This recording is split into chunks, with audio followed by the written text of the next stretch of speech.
Livre du prophète Daniel, chapitre 9. La première année de Darius, fils d'Assuérus, de la semence des Mèdes, qui fut fait roi sur le royaume des Chaldéens, la première année de son règne, moi, Daniel, je compris par les livres que le nombre des années touchant lequel la parole de l'Éternel vint à Jérémie le prophète pour l'accomplissement des désolations de Jérusalem était de 70 années. Et je tournai ma face vers le Seigneur Dieu pour le rechercher par la prière et la supplication, dans le jeûne et le sac et la cendre. Et je priai l'Éternel mon Dieu, et je fis ma confession et je dis: Je te supplie, Seigneur, le Dieu grand et terrible, qui garde l'alliance et la bonté envers ceux qui t'aiment et qui gardent tes commandements. Nous avons péché, nous avons commis l'iniquité, nous avons agi méchamment, et nous nous sommes rebellés, et nous nous sommes détournés de tes commandements et de tes ordonnances. Et nous n'avons pas écouté tes serviteurs, les prophètes, qui parlaient en ton nom à nos rois, à nos princes et à nos pères, et à tout le peuple du pays. À toi, Seigneur, la justice, et à nous, la confusion de face, comme elle est aujourd'hui, aux hommes de Juda et aux habitants de Jérusalem, et à tout Israël, à ceux qui sont près et à ceux qui sont loin, dans tous les pays où tu les as chassés, à cause de leurs infidélités par lesquelles ils ont été infidèles envers toi. Seigneur, à nous la confusion de face, à nos rois, à nos princes et à nos pères, parce que nous avons péché contre toi.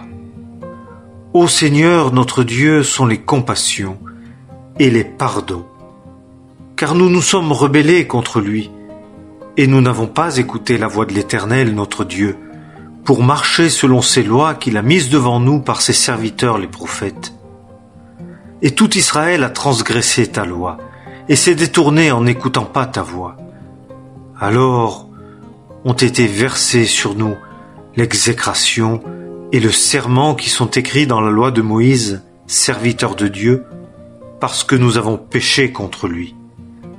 Et il a accompli ces paroles qu'il a prononcées contre nous et contre nos juges qui nous jugeaient, en faisant venir sur nous un mal si grand que rien ne s'est fait sous tous les cieux comme ce qui a été fait à Jérusalem.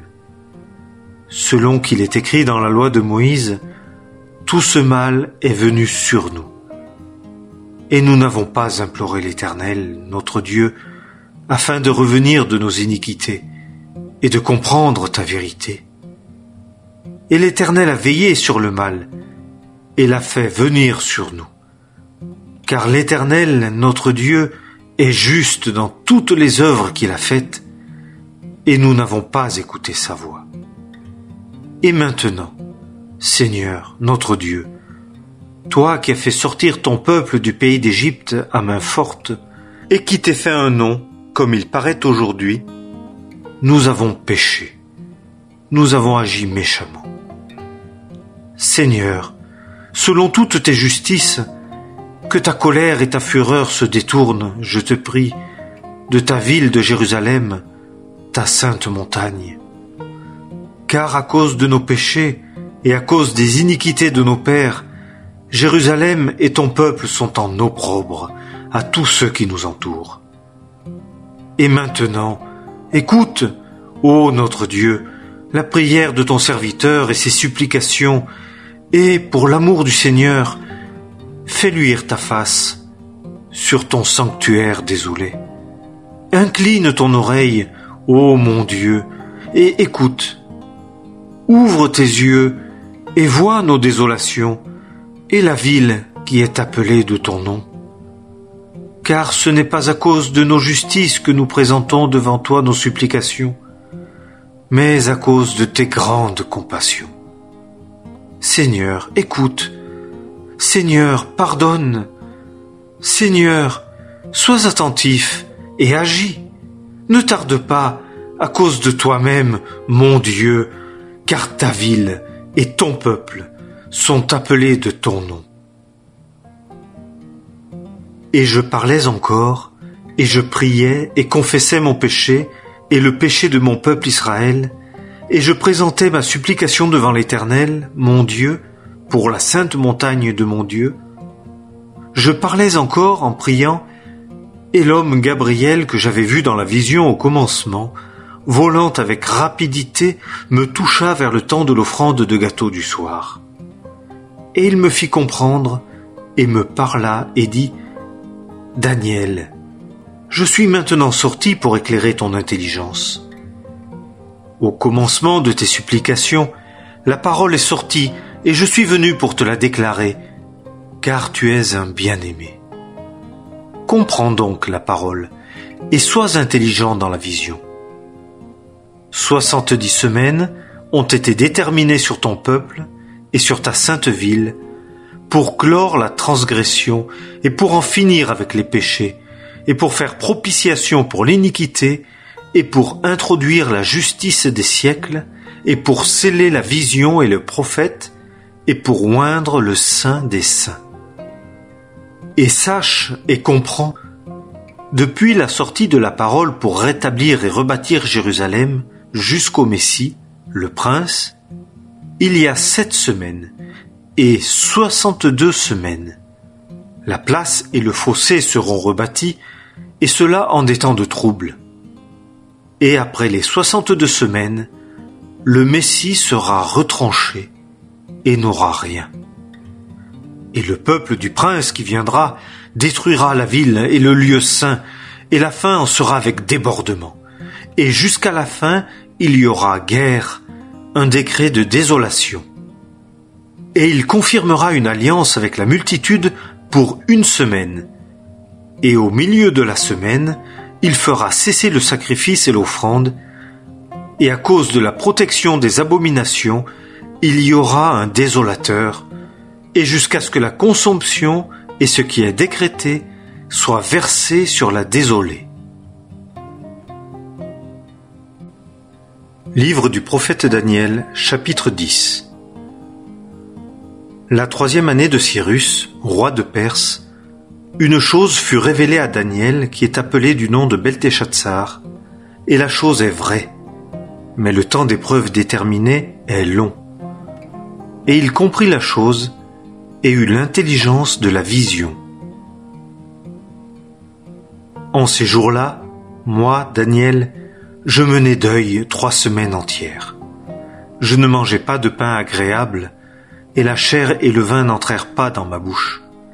Et je ne m'oignis point, jusqu'à ce que 3 semaines entières fussent accomplies. Et le 24e jour du 1er mois, j'étais au bord du grand fleuve qui est le Hidékel, et je levai les yeux et je vis. Et voici, un homme vêtu de lin, et ses reins étaient ceints d'or d'Uphaz. Et son corps était comme un chrysolithe, et son visage comme l'aspect de l'éclair, et ses yeux comme des flammes de feu, et ses bras et ses pieds comme l'apparence de l'airain poli, et la voix de ses paroles comme la voix d'une multitude. Et moi, Daniel, je vis seul la vision, et les hommes qui étaient avec moi ne virent pas la vision. Mais un grand tremblement tomba sur eux, et ils coururent pour se cacher. Et moi, je fus laissé seul, et je vis cette grande vision, et il ne resta aucune force en moi, et mon teint frais fut changé en corruption, et je ne conservai aucune force.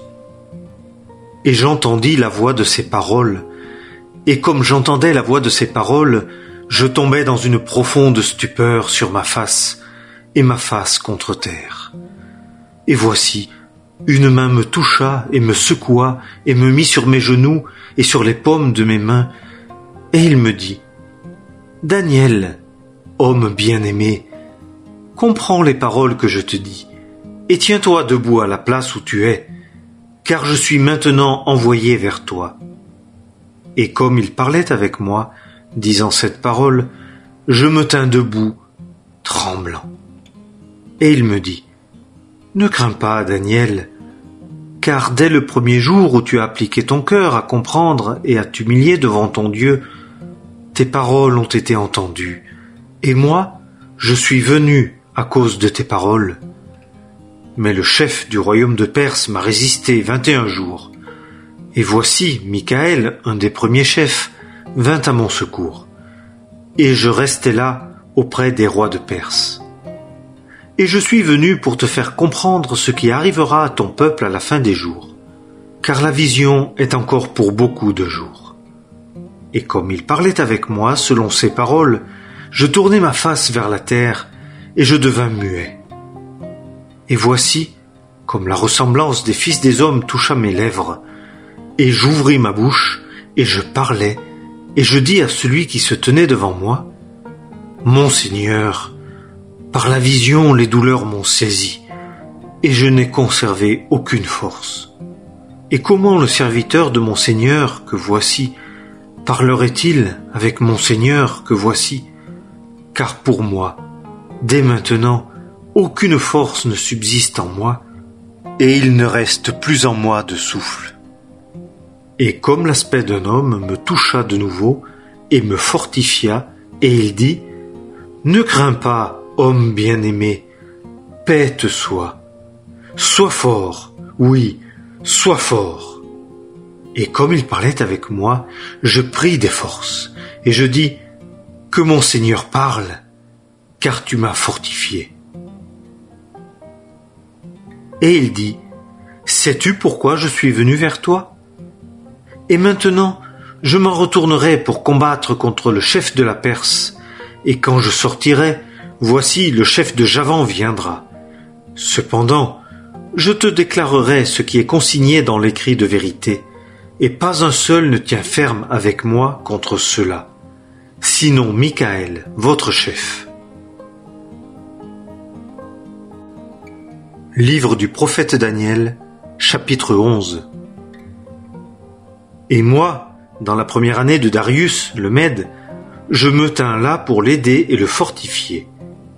Et maintenant je te déclarerai la vérité. Voici, il s'élèvera encore 3 rois en Perse, et le 4e deviendra riche de grandes richesses plus que tous, et quand il sera devenu fort par ses richesses, il excitera tout contre le royaume de Javan. Et un roi vaillant se lèvera et exercera une grande domination, et il agira selon son bon plaisir. Et quand il se sera levé, son royaume sera brisé, et sera divisé vers les 4 vents des cieux, et ne passera pas à sa postérité, et ne sera pas selon la domination qu'il exerçait, car son royaume sera arraché, et sera à d'autres, outre cela. Et le roi du Midi sera fort, et un de ses chefs, mais un autre sera plus fort que lui, et dominera. Sa domination sera une grande domination. Et au bout de plusieurs années, ils s'uniront ensemble, et la fille du roi du Midi viendra vers le roi du Nord pour faire un arrangement droit, mais elle ne conservera pas la force de son bras, et il ne subsistera pas, ni son bras, et elle sera livrée, elle, et ceux qui l'ont amenée, et celui qui l'a engendrée, et celui qui lui aidait dans ces temps-là.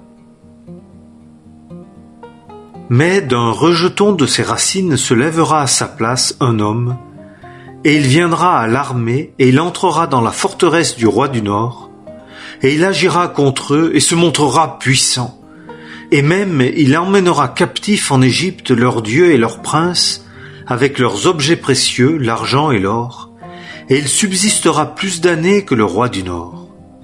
Et celui-ci viendra dans le royaume du roi du Midi, et il retournera dans son pays. Mais ses fils s'irriteront et rassembleront une multitude de forces nombreuses, et l'un d'eux viendra et inondera et passera outre, et il reviendra et poussera le combat jusqu'à sa forteresse. Et le roi du Midi s'exaspérera et sortira et fera la guerre contre lui, contre le roi du Nord. Et celui-ci mettra sur pied une grande multitude, mais la multitude sera livrée en sa main. Et quand la multitude sera ôtée, son cœur s'exaltera, et il fera tomber des myriades, mais il ne prévaudra pas. Et le roi du Nord reviendra, et mettra sur pied une multitude plus grande que la première, et au bout d'une période d'années, il s'avancera avec une armée nombreuse et de grandes richesses. Et, dans ces temps-là, plusieurs se lèveront contre le roi du Midi, et les violents de ton peuple s'élèveront pour accomplir la vision. Mais ils tomberont. Et le roi du Nord viendra, et il élèvera une terrasse, et s'emparera de la ville forte, et les forces du Midi ne tiendront pas, ni l'élite de son peuple, et il n'y aura pas de force en lui pour se maintenir. Mais celui qui vient contre lui agira selon son gré, et il n'y aura personne qui lui résiste, et il se tiendra dans le pays de beauté, ayant la destruction dans sa main, et il dirigera sa face pour venir avec les forces de tout son royaume, et des hommes droits avec lui, et il agira. Et il lui donnera la fille des femmes pour la pervertir, mais elle ne tiendra pas, et elle ne sera pas pour lui. Et il tournera sa face vers les îles, et il en prendra beaucoup. Mais un chef mettra fin pour lui à son opprobre, et le fera retomber sur lui-même, sans opprobre pour lui.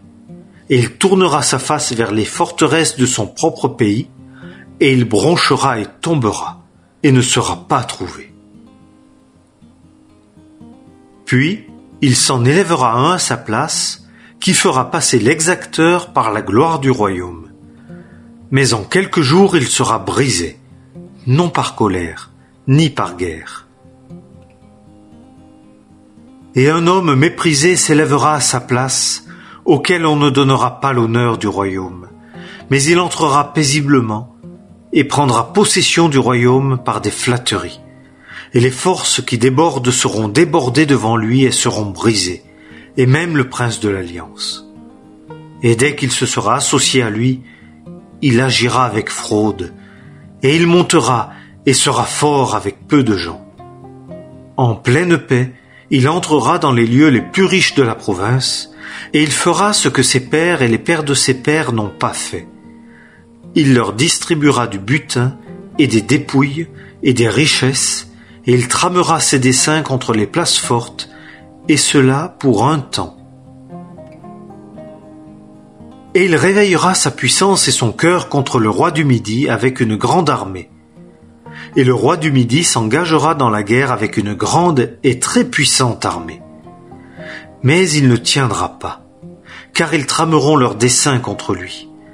Et ceux qui mangeaient ses mets délicats le briseront, et son armée se dissoudra, et beaucoup de gens tomberont tués. Et ces deux rois auront à cœur de faire du mal, et diront des mensonges à une même table, mais cela ne réussira pas, car la fin sera encore pour le temps déterminé. Et il retournera dans son pays avec de grandes richesses, et son cœur sera contre la Sainte Alliance, et il agira et retournera dans son pays. Au temps déterminé, il retournera et viendra dans le Midi, mais il n'en sera pas la dernière fois comme la première, car les navires de Kittim viendront contre lui, et il sera découragé et retournera et sera courroucé contre la Sainte Alliance, et il agira. Et il retournera et portera son attention sur ceux qui abandonnent la Sainte Alliance. Et des forces se tiendront là de sa part, et elles profaneront le sanctuaire de la forteresse, et ôteront le sacrifice continuel, et elles placeront l'abomination qui cause la désolation. Et, par de douces paroles, il entraînera à l'impiété ceux qui agissent méchamment à l'égard de l'Alliance. Mais le peuple qui connaît son Dieu sera fort et agira. Et les sages du peuple enseigneront la multitude. Et ils tomberont par l'épée et par la flamme, par la captivité et par le pillage, plusieurs jours. Et quand ils tomberont, ils seront secourus avec un peu de secours. Et plusieurs se joindront à eux par des flatteries. Et d'entre les sages, il en tombera pour les éprouver ainsi, et pour les purifier, et pour les blanchir jusqu'au temps de la fin, car ce sera encore pour le temps déterminé. Et le roi agira selon son bon plaisir, et s'exaltera, et s'élèvera contre tout Dieu, et proférera des choses impies contre le Dieu des dieux. Et il prospérera jusqu'à ce que l'indignation soit accomplie, car ce qui est déterminé sera fait.